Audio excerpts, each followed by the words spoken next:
I think one of the biggest factors that's contributed to having so few women in aviation comes down to showing people what's possible. Blue ramp, JetBlue 2142, cleared for takeoff.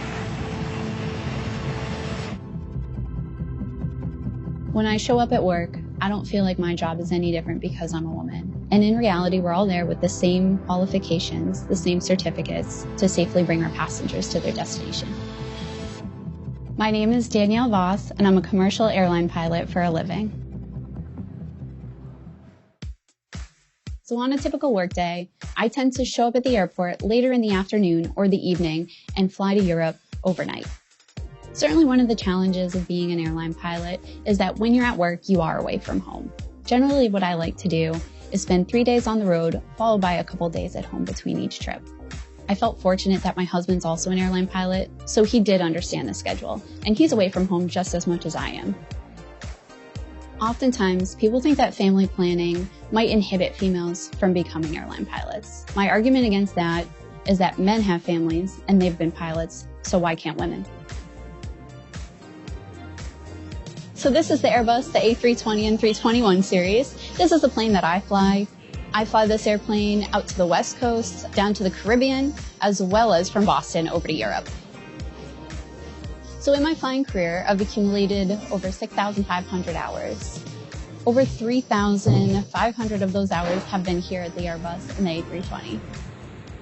As far as a career path goes, at the majority of major airlines, you do become a first officer and then work your way up to the captain seat.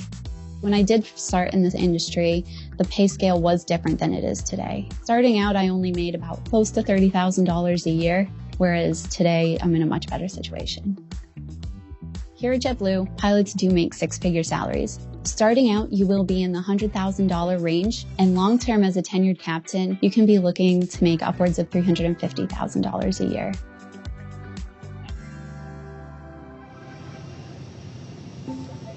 All right, into the cockpit.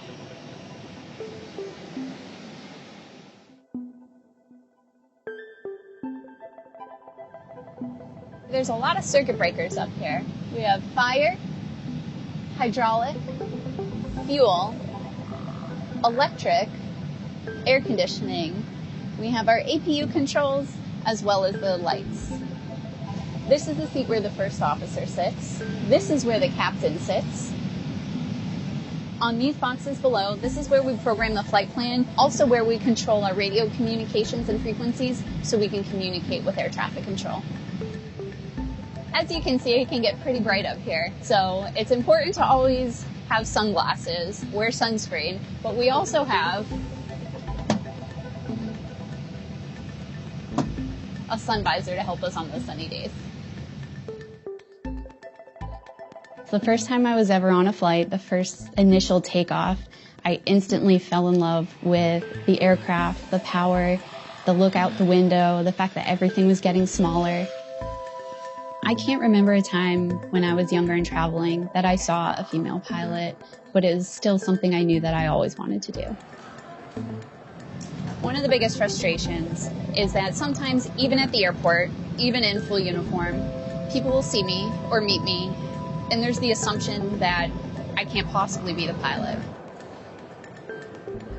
There was one time actually just last week here in the terminal where I went to go get some food, and one of the other workers in the airport saw me and asked if I was a flight attendant or a gate agent. And when I replied that I was a pilot for the airline, his eyes popped out of his head.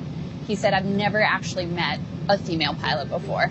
But it really made me realize what an impact I can make just day to day being in the airport.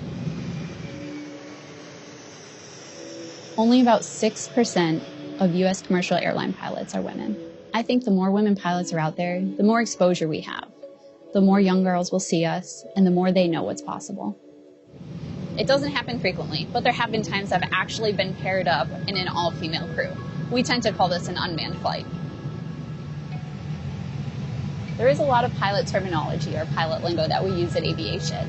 In addition to the phonetic alphabet, we'll use words like affirmative or negative, meaning yes or no, as well as, you want me to do that again? The feeling of flying is hard to describe in words.